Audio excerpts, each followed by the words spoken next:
Assalamualaikum warahmatullahi wabarakatuh. Hamdan salatan wa salaman ala ba'du. Selamat pagi, sahabat Bawaslu dimanapun Anda berada. Bersama kami, Bawaslu Kabupaten Cirebon dalam Dilan Al-Sab. Kali ini kita akan membahas tema tentang RUU Pemilu antara harapan dan ancaman demokrasi. RUU Pemilu merupakan sebuah rancangan undang-undang pemilu, bahwa rancangan ini ketika disahkan berdampak sangat luar biasa bagi pesta demokrasi di negara kita. Rancangan undang-undang pemilu ini terdiri dari 19 pasal. Di dalam pasal-pasalnya ada beberapa pasal yang menurut pemahaman kami itu sangat krusial ketika disahkan. Oleh karena itu, dengan tema RUU Pemilu antara harapan dan ancaman demokrasi, Bawaslu Kabupaten Cirebon berusaha mengambil tema ini untuk memberi pemahaman yang lebih paham, lebih jelas bagaimana ke depan demokrasi di negara. Di tengah-tengah kita telah hadir narasumber kita, yaitu Bapak Ketua Bawaslu Kabupaten Cirebon, Bapak Abdul Khair SHMH. Mungkin yang wilayah 3 Cirebon sudah pada kenal, beliau sangat familiar. Lihat dari wajahnya terpesona pancaran karisma seorang pemimpin yang sangat luar biasa. Sebelum di Bawaslu, perlu sahabat-sahabat Bawaslu ketahui, beliau adalah seorang aktivis pemerhati. Beliau aktif menulis, bahkan di beberapa media lokal, beliau sudah beberapa kali menulis tentang pemilu. Oleh karena itu sangat tepat di sini. Marilah kita bersama-sama menyimak bagaimana RUU Pemilu ini apakah akan menjadi harapan di negara kita ataukah bahkan menjadi ancaman di negara kita untuk pemilu. Baik, langsung saja Bapak narasumber, Bapak Ketua Bawaslu Cirebon, silakan untuk menyampaikan bagaimana RUU Pemilu ke depan ini mudah-mudahan bisa menjadi pemahaman buat kita semua. Kami persilakan kepada Bapak Ketua Bawaslu. Terima kasih. Jadi begini ya, bicara soal pemilu dan demokrasi di Indonesia tentu tidak akan bisa lepas dari guidance berupa regulasi yang menjadikan pedoman dalam setiap kali penyelenggaraan, termasuk di dalamnya adalah penyelenggara. Misalnya adalah bahwa RUU ataupun draft RUU rancangan undang-undang sedang dirancang dan sedang didesain oleh Senayan, oleh anggota DPR di Senayan sana, itu paling tidak merupakan satu pengejawantahan, merupakan satu penerjemahan terhadap putusan Mahkamah Konstitusi. Jadi sebagaimana kita ketahui bahwa MK memberikan putusan bahwa ada 6 alternatif model yang bisa diambil oleh penyelenggara pemilu maupun penyelenggaraan pemilu dan pilkada. Satu di antaranya yang masuk dalam draft RUU Pemilu sendiri, yakni dalam draft RUU Pemilu itu diketahui ada beberapa hal. Satu di antaranya adalah bahwa adanya keserentakan antara pemilu dan pilkada. Jadi MK itu menghendaki adanya keserentakan antara pilkada dan pemilu. Dalam nomenklatur yang digunakan di dalam RUU Pemilu itu tidak lagi ada perbedaan antara rezim pemilu dan rezim pilkada ataupun pemerintahan daerah. Jadi justru ketika dalam draft ini itu penggabungan ataupun penyempurnaan dari pemilu maupun undang-undang yang sebelumnya. Misalnya dalam undang-undang pilkada itu undang-undang nomor 10 tahun 2016 misalnya, dan undang-undang nomor 7 tahun 2017 tentang pemilu itu digabung dalam yang kemudian berdampak serius karena tidak lagi ada istilah pilkada dan pemilu, tapi kemudian ada pemilu nasional dan pemilu daerah. Pemilu nasional adalah pemilu dalam rangka memilih presiden maupun wakil presiden, DPD dan DPR RI maupun tingkat pusat. Sementara untuk nomenklatur pemilu daerah itu adalah untuk memilih bupati, gubernur, wali kota dan wakil-wakilnya, termasuk di dalamnya adalah DPRD provinsi maupun DPRD. Ini menjadi menarik. Kenapa? Karena sebelumnya bahwa pilkada itu masuk dalam rezim pemerintahan daerah, sementara pemilu itu menjadi rezim tersendiri. Ada beberapa hal krusial yang tersimpan ataupun dirancang dalam RUU Pemilu sendiri, paling tidak ada 6 hal. Satu di antaranya misalnya adanya penambahan PT maupun parliamentary threshold. Ini menjadi menarik. Kenapa? Karena sebelumnya itu 4% untuk PT maupun parliamentary threshold. Ambang batasnya itu harus 7%. Kita bisa bayangkan kalau ini bisa disahkan, maka ada fusi partai secara sistemik maupun regulatif. Ataupun sederhananya, maka hampir bisa dipastikan partai-partai non-parlemen tidak memiliki kesempatan yang sama seperti partai-partai yang telah masuk di Senayan sana. Ini menjadi semacam, kalau menjadi apa yang dijadikan tema hari ini adalah apakah RUU Pemilu menjadi ancaman maupun harapan. Ancamannya semacam itu. Misalnya ketika 7% itu sangat dimungkinkan terjadi fusi partai-partai politik. Satu.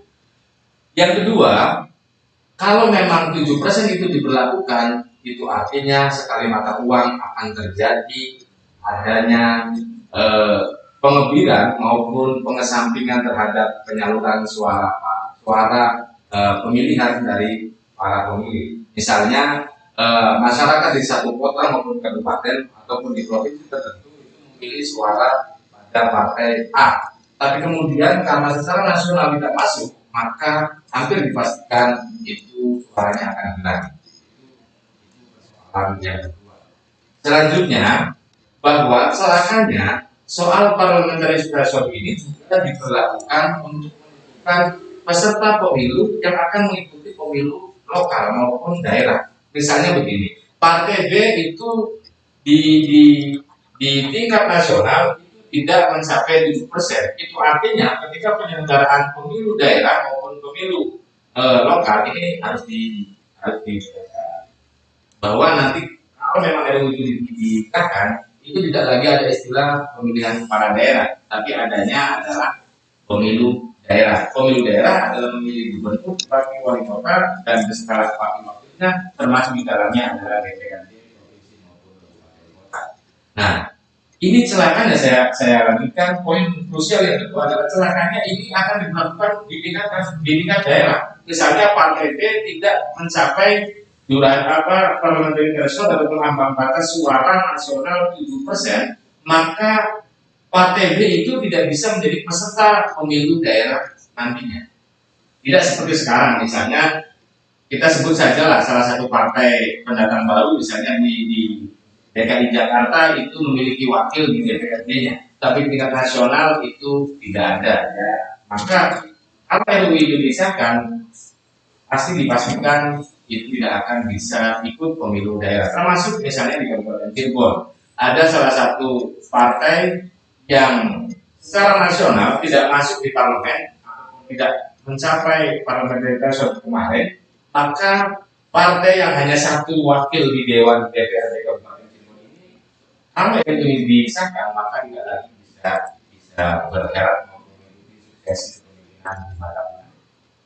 Nah, itu yang kedua. Yang ketiga, ini ada sentralisasi penentuan kepala daerah atau istilah nakal saya, kepala daerah di kemudian hari kalau itu ingin disahkan akan berada dalam pasungan Senayan. Kenapa? Karena kalau sebelumnya kepala daerah itu baik itu gubernur, bupati, wali kota itu boleh hanya disambungkan rekomendasi maupun surat pernyataan dukungan dari pengurus tingkat daerahnya, misalnya provinsi ya provinsi, dari tingkat kabupaten kota ya tingkat kabupaten kota. Ini tidak.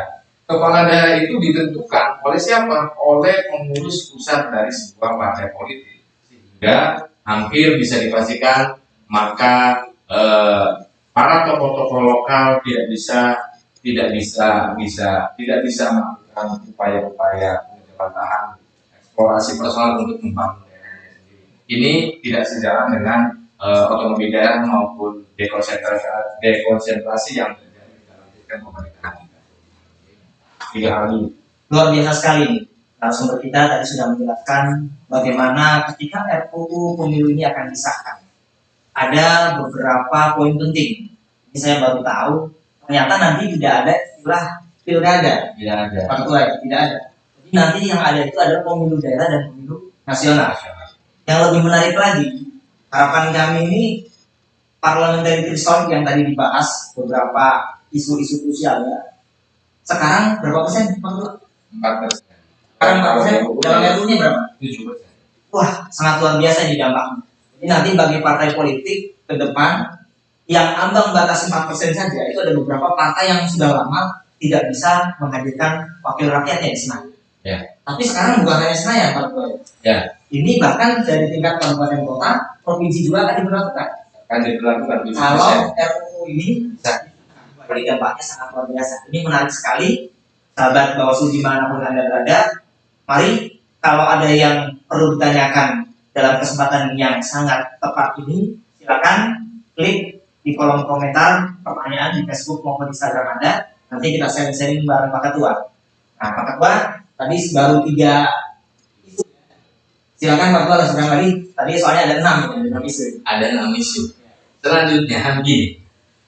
Kalau memang RUU ini diberlakukan tadi, yang keempat itu kita bisa bayangkan, maka partai-partai lokal yang ini hanya ada di provinsi Aceh itu bisa hilang dengan sendirinya. Ataupun kita ketahui bahwa perjanjian Helsinki antara etik dengan HAM ini menjadi satu hal yang susah kalau kita mengacu pada konstitusi kita, bahwa di pasal 18A misalnya mencantumkan ada hak khusus dan kekhususan yang diakui oleh konstitusi kita. Itu tidak akan terjadi. Kenapa? Karena narasi linearnya, logika linearnya adalah ketika peserta pemilu dalam hal ini partai politik tidak mencapai ambang batas di pemilu nasional, maka secara otomatis tidak bisa untuk mengikuti pemilu daerah di tingkat daerahnya. Nah, ini kan berarti ancaman tersendiri terhadap eksistensi partai lokal yang ada di provinsi Aceh. Kita ketahui misalnya di pemilu tahun 2019 itu setidaknya ada 6 partai lokal, ada partai Aceh, ada partai Aceh, terusan kemudian ada partai Rakyat Aceh, Sila, Suara Aceh, ada Nanggro Aceh dan yang lainnya. Itu akan hilang dengan sendirinya. Sementara itu termasuk dalam konstruksi hukum konstitusi, itu termasuk konstitusionalisme. Jadi paham konstitusionalisme itu adalah paham di mana pengakuan terhadap kesepakatan yang dilegalkan dalam konstitusi.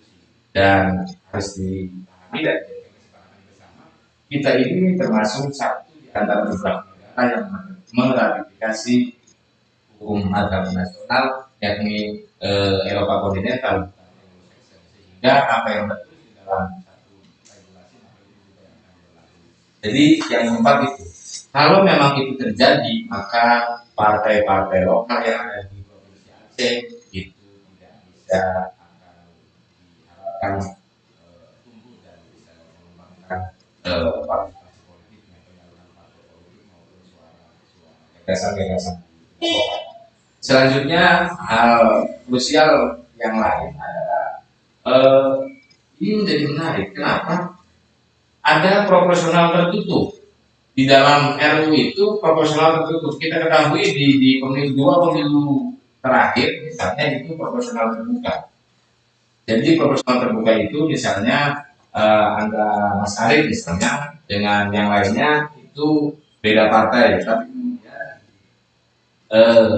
walaupun Mas Arief misalnya di posisi nomor 9, tapi kalau dia mampu untuk mendulang suara pemilih, memikat para pemilih, bisa jadi dia malah yang menjadi wakil dari partai itu di parlemen. Tapi kalau memang hal ini terjadi di RUU Pemilu yang baru ini, maka proporsional tertutup pun akan terjadi. Ini ada hal menarik. Kenapa? Karena dalam RUU itu, kalau memang proporsional tertutup itu diberlakukan, secara pengkaderan, kaderisasi internal parpol mungkin akan berjalan dengan baik. Misalnya karena selama proporsional terbuka, seringkali orang di luar sana yang numpang kemudian secara otomatis karena dia memiliki basis sosial yang kuat, kemudian dia bisa terpilih menjadi wakil partai tertentu. Nah, ini sisi positifnya proporsional tertutup ini adalah adanya ketertiban pengkaderan ataupun kaderisasi dalam fungsi parpol untuk menyiapkan kader-kader terbaiknya dalam mengisi jabatan-jabatan penting di ini. Tapi sisi negatifnya adalah misalnya maka hanya orang-orang oligarki parpol akan terjadi di situ. Hanya segelintir orang yang menguasai partai politik yang bisa bertengger dan bisa untuk menduduki jabatan-jabatan penting. Tanpa ada hal itu maka tidak mungkin terjadi. Jadi sisi memang proporsional tertutup ini ada sisi positif dan negatif.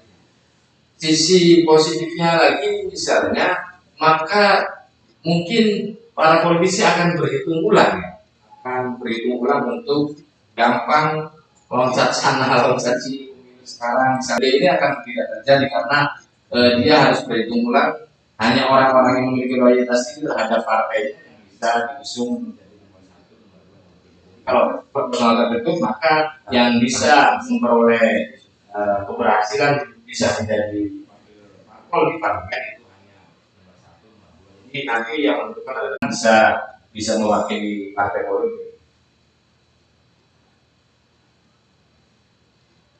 Luar biasa sekali nih narasumber kita ya.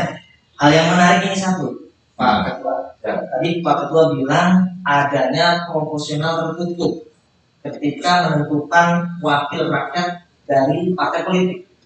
Berarti seolah-olah dikembalikan dengan masa lalu. Ya, Apakah seperti itu, Pak? memang narasinya menjadi begitu. Ini akan kembali lagi seperti yang mungkin orde lama, orde baru yang kemarin. Justru ini kan semangat reformasi akan hilang. Jadi semangat reformasi itu adalah mengembalikan kedaulatan rakyat kepada rakyatnya. Kalau sudah begini, maka saya pernah menulis dalam salah satu media, saya mengatakan bahwa RUU Pemilu ini menjadi rancang bangun oligarki partai. Apa? Karena ya itu tadi, hanya orang-orang sekitar, hanya orang-orang yang memiliki kedekatan terhadap pengurus parpol mungkin itu akan bisa mewakili di parlemen. Tanpa itu maka hampir dipastikan dia jauh dari bisa berhasil itu hal-hal krusial yang hemat saya menjadi perhatian lebih. Jadi yang terakhir adalah penggunaan nomenklatur antara pemilu nasional dengan pemilu daerah itu menjadi sumir. Karena apa? Karena kita bisa bayangkan rezim pemerintahan daerah dengan rezim pemilu disatukan. Nah ini bisa kita bayangkan juga. Jadi dampaknya, kenapa saya katakan begini? Dampaknya misalnya untuk DPRD provinsi maupun kabupaten kota. Karena kita kan akan diserentakkan. Di dalam RUU itu ada dua opsi. Misalnya pemilu daerah itu bisa dilakukan di tahun 2022 atau 2027.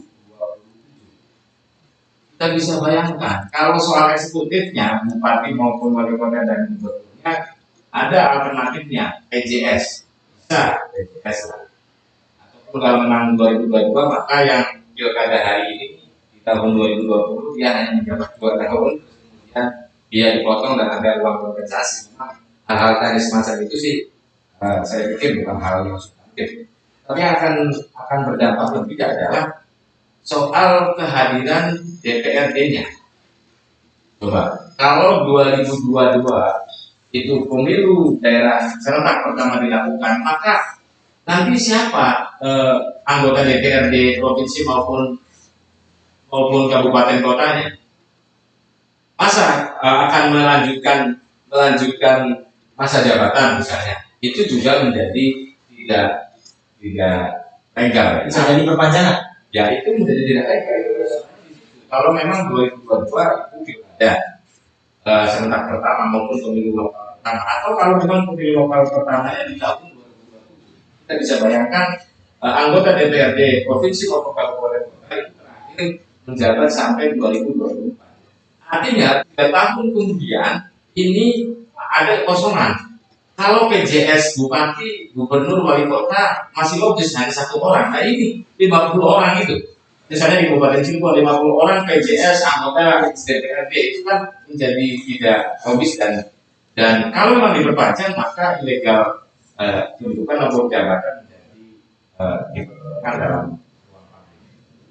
Sangat menarik ya Pak Ketua. Kalau dari penjelasan narasumber kita kali ini, sahabat Bawaslu, ini banyaknya ancaman RUU ini. Ya. Kalau dari tema kita ini ada harapan, kira-kira masih bisa nggak Pak Ketua? Ada harapan yang seragam untuk demokrasi negara kita ini supaya pemilu lebih baik, lebih bagus. Karena menurut kami ketika pilkada di Kabupaten Cirebon 2017 dan pemilu 2019 kita sudah luar biasa. Keterbukaannya, jujur, buka, adil itu luar biasa. Nah kalau dikembalikan seperti Orde Lama, ini sangat dampaknya berarti ancaman. Nah adanya nih harapan-harapan untuk bisa merubah RUU itu. Harapannya bagaimana? Ini menurut Pak Ketua bagaimana? Ya harapannya minimal harapan yang terjadi adanya RUU yang terbaru ini minimal paling tidak adanya satu kesatuan penyempurnaan antara regulasi tentang pilkada maupun pemilu itu sendiri. Jadi minimal itu. Jadi antara tadinya kan ada pemisahan antara regulasi tentang pemilihan kepala daerah maupun pemilu nasional maupun pemilu. Ini disatukan antara pilkada dengan pemilu. Itu harapannya menjadi lebih gampang karena walaupun 714 pasal, paling tidak kita mendapatkan satu kemudahan karena satu belit dokumen dalam regulasi yang akan menjadi pedoman penyelenggaraan. Yang selanjutnya harapannya, saya menjadi harapannya lebih optimis. Kenapa? Karena RUU yang menjadi guidance dari perpolitikan sendiri sudah menerjemahkan langsung dan ada kepatuhan tersendiri terhadap putusan MK.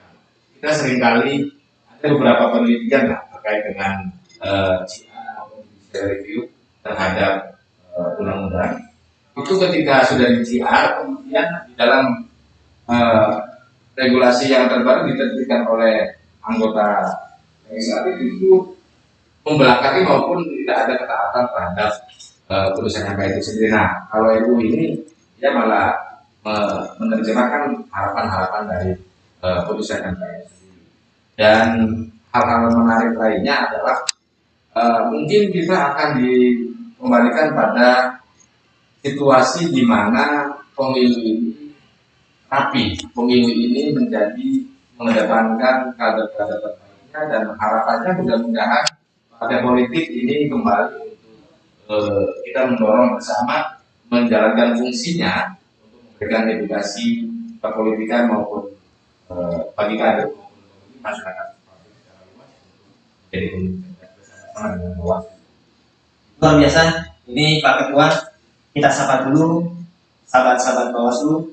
Ini hadir dari Bawaslu Jawa Barat, Jakarta Barat, dari pelajaran Cirebon, ada yang dari Puskesmas Sumber ini, luar biasa, banyak sekali ya.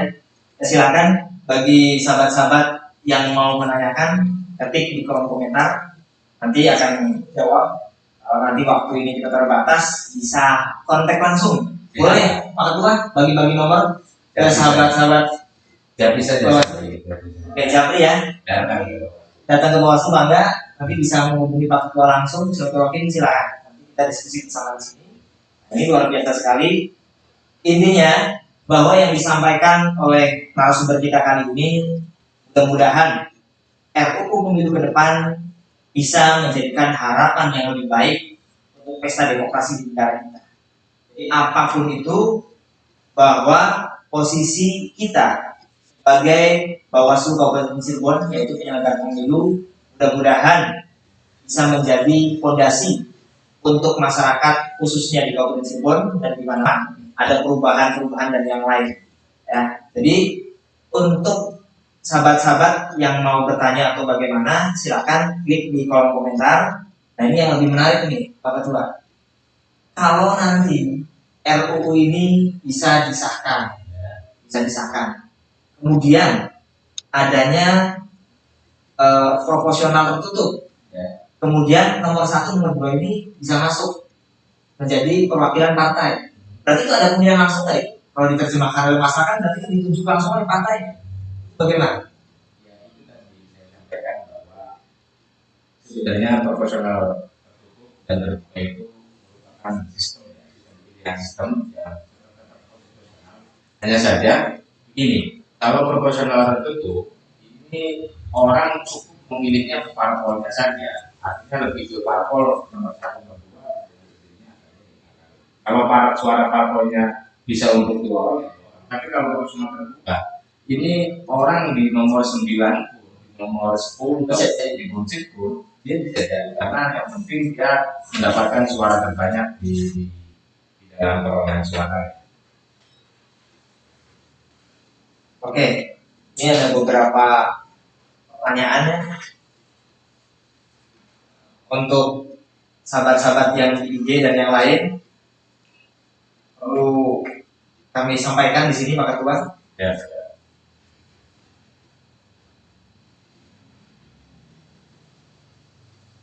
Jadi posisinya kita Bawaslu Kabupaten Cirebon ini sudah menerbitkan, perlu kami sampaikan beberapa buku, di antaranya ada potret pemilu. Ya, di sini luar biasa. Bawaslu Kabupaten Cirebon sudah membuat judul buku, namanya ini Potret Pemilu 2019, dinamika pemilu di Kabupaten Cirebon. Bagi sahabat-sahabat yang mau tahu isi buku ini bagaimana, silakan bisa datang ke kantor Bawaslu Kabupaten Cirebon. Nanti akan kita kan, tapi ini terbatas, ini sangat terbatas. Hanya orang beruntung lah. Hanya orang-orang beruntung kan. Kenapa? Ini semua catatan pemilu kita kemarin. Ini luar biasa. Ini berkat ketua kita yang hobi menulis, jadi motivasi staf-staf Bawaslu ini luar biasa. Terima kasih tim Mas yang lain, ini luar biasa. Ini berkat Pak Ketua yang hobi menulis. Kemudian ada rekam jejak juga di sini dari Bawaslu Provinsi Jawa Barat, ya, tentang pemilu bagaimana rekam jejaknya di Jawa Barat. Ini kita ada ya di sini ya. Silakan bagi sahabat-sahabat Bawaslu dimanapun Anda berada, khususnya di Kabupaten Cirebon, silakan mendatangi sekretariat Bawaslu Kabupaten Cirebon. Kita berbagi di sini, tapi terbatas.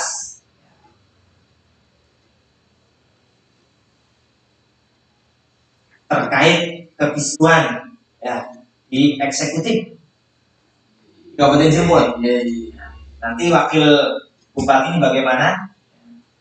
Bagaimana menyikapinya Bawaslu Kabupaten Cirebon di Pak Ketua? Menyikapinya bagaimana? Gini ya. Jadi ini sebentar Pak Ketua, pertanyaan dari saudara Ahmad Umar ya. Ya, silakan Pak Ketua. Bawaslu Kabupaten Cirebon dalam hal E2, dinamika penentuan E2 yang akan dilakukan oleh DPRD Kabupaten Cirebon, Bawaslu dalam posisi bebas aktif. Bebasnya ya karena memang penentuan E2 kali ini itu bukan menjadi bagian tahapan pilkada di tahun 2018.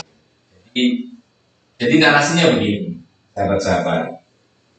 Kalau ini banyak juga publik yang menanyakan ke saya secara misalnya ini E2 bagaimana? Kalau memang nanti ada yang melaporkan ke Bawaslu bagaimana? Saya katakan bahwa penentuan E2 kali ini itu sudah tidak lagi menjadi bagian dari tahapan pilkada.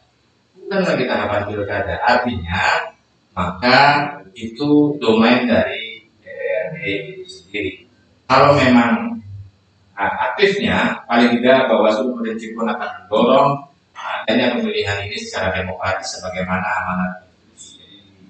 Jadi di pasal di Undang-Undang Dasar itu mengatakan bahwa penyelenggaraan pemilihan daerah dilakukan secara demokratis. Kita harus secara demokratis karena itu domain dari DPRD dan Tidak ada hubungan dengan Bawaslu. tidak ada hubungan selesai kita. Satu lagi nih Pak Ketua, ada pertanyaan melalui via IG ya, Instagram dari Mas underscore Sigit Putra. Pelaksanaan pemilu kada di masa pandemi seperti ini apakah dilaksanakan atau dari regulator ingin pemilu dilaksanakan sesuai protokol ketat COVID? Di samping itu ada kekhawatiran ledakan penularan. Ini bagaimana? Ya, ini begini. Jadi Undang-Undang Nomor 10 Tahun 2016 tentang pemilihan gubernur, bupati, wali kota dan yang Undang-Undang 10 itu memang belum memasukkan pasal bencana non alam, istilahnya COVID-19 ini ataupun corona. Itu memang belum masuk. Kemudian kita ada regulasi terbaru terkait dengan penyelenggaraan pilkada tahun 2020 ini. Bahkan sudah secara gamblang disebutkan bahwa penyelenggaraan penghitungnya itu di bulan Desember tanggal 9 itu di Perpres nomor 2 tahun 2020 tentang pilkada. Jadi apakah kemudian justru di dalam Perpu itu disebutkan soal bagaimana mekanisme ketaatan terhadap protokol kesehatan. Misalnya ada, dan ini juga sudah diterjemahkan dalam PKPU maupun peraturan KPU terkait dengan penyelenggaraan termasuk di dalamnya adalah soal kampanye tatap muka, kampanye bahkan kampanye akbar secara terbuka itu relatif belum boleh diperkenankan. Yang boleh itu tatap muka pun hanya terbatas sedikit orang. Jadi patokannya apakah kemudian mengikuti protokol kesehatan? Justru ini menjadi unik. Jadi unik karena pilkada harus menentukan ataupun harus sesuai dengan protokol kesehatan, termasuk di dalamnya misalnya seluruh nanti pas menghitung itu seluruh KPPS menggunakan APD itu nanti Jarak juga. jas hujan itu, dan bahkan yang milih para pemilih itu maksimal 8 orang dan berjarak 1 meter kita bisa bayangkan ini juga akan menjadi persoalan tersendiri. Nah, mereka salah satunya adalah selain penyebaran juga soal partisipasi. Kita bisa bayangkan tidak dibatasi saja orang datang atau ke TPS, orang partisipasinya masih lebih, apalagi kalau ini dibatasi 8 orang dan harus berjarak 1 meter, ini bisa dibayangkan. Saya kekhawatiran soal penyebaran COVID yang sampai hari ini masih menjadi. Artinya pilkada dalam pandemi ini tetap dilaksanakan. Tetap dilaksanakan Karena sudah dibuat aturannya maupun penyelenggara pemilu itu. Ini ada lagi pertanyaan Pak Ketua dari Facebook. Ini mau bertanya doang admin, bagaimana peran Bawaslu sendiri menyikapi RUU pemilu? Peran Bawaslu secara kelembagaan tentu masih menjadikan pembahasan internal pelik maupun dokumen yang akan kita sampaikan di pembahasan nanti itu akan secara berjenjang. Misalnya Bawaslu Kabupaten Cirebon akan menyampaikan ke provinsi dan provinsi akan dibawa secara nasional dijadikan di divisi hukum, disampaikan di acara atau di RG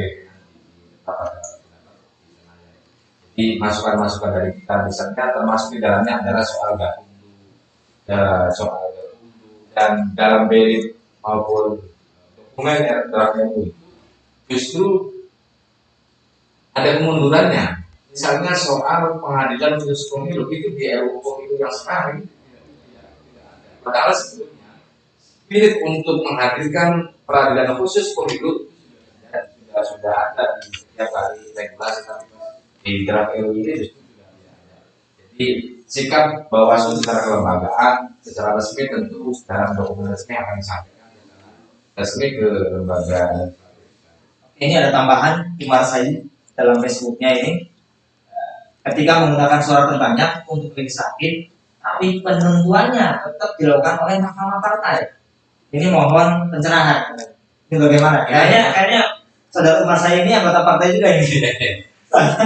Ini bagaimana? Ketika suara terbanyak untuk legislatif, ya menggunakan suara terbanyak legislatif, tapi penentuan dilakukan oleh Mahkamah Partai. Nah, ini Misalnya bagaimana? mencoba untuk menarik saya dalam hubungan dinamika internal itu sudah masuk ke ranah partai politiknya sendiri. Jadi soal bagaimana itu nanti dia bisa duduk dan tidak duduk itu kan domain partai, kita tidak bisa masuk ke independensi dalam Bawaslu. Oke, terima kasih atas waktunya Pak. RUU dan RUU pemilu yang ada ancamannya dan ada harapan dalam demokrasi kita.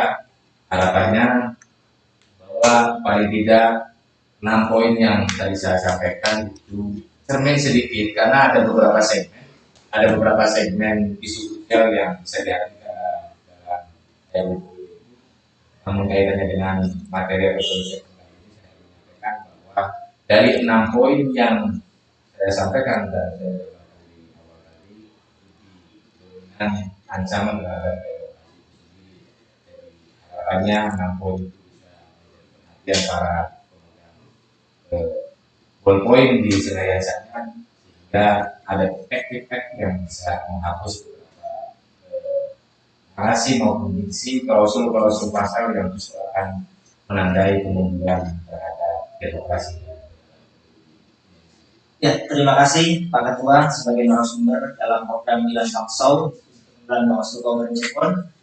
Secara ringkas, yang tadi disampaikan oleh narasumber kita, isu krusial yang sangat menarik dalam RUU Pemilu ini ada 6 poin. Yang pertama terkait calon kepala daerah, ini kewenangannya dari pengurus pusat, partainya sendiri. Jadi ketika daerah mencalonkan, merekomendasikan, itu tetap pusat yang akan menentukan. Ini luar biasa. Yang kedua, keberhasilan partai politik ini tetap pengaruhnya nanti ke seluruh tingkat daerah juga, kabupaten kota akan berpengaruh. Kalau dulu ambang batas ada di tingkatan pusat saja, di tingkatan DPR RI, tapi sekarang provinsi, kabupaten kota pun akan diberlakukan. Kemudian eksistensi partai politik terkait partai-partai yang lokal, seperti yang tadi disampaikan oleh Pak Ketua narasumber kita, bahwa ada posisi partai lokal seperti di Aceh, Aceh Darussalam dan yang lain, akan susah untuk mewakili partainya karena ada ketentuan yang tidak ada pengecualian ya. Kalau dulu itu untuk Nangro Aceh Darussalam ada pengecualian, sekarang tidak ada ya, dihapus ya. Ini sangat dampaknya sangat luar biasa. Yang keempat, sistem proporsional tertutup yang tadi disampaikan. Jadi tidak ada lagi istilah nanti mereka lutut loncat dari partai A ke B ke C sampai ke Z, itu tidak ada. Sekarang mereka yang tulen dari nol di partai, dia akan duduk di nomor 1, 2, 3 dan itu yang akan jadi. Nah ini luar biasa sekali. Yang kelima kemudian penambahan parlemen pusat yang dulu 4% menjadi 7%. 4% saja partai besar ada yang tumbang. Tidak ada perwakilan DPR RI. Gimana 7%? Gimana partai kecil? Ini dampaknya sangat riskan ya. Jadi ancamannya bukan ancaman ke warganya, ini Pak peserta pemilu yang diancam menurutnya. Banyaknya peserta pemilu partai politik. Kemudian yang terakhir, rancangan sistem pemilu dalam RUU ini desain ya mekanismenya parliamentary threshold dan perolehan suara nasional, provinsi, daerah akan berpengaruh besar. Kemudian satu poin di sini bahwa nanti tidak ada istilah pilkada.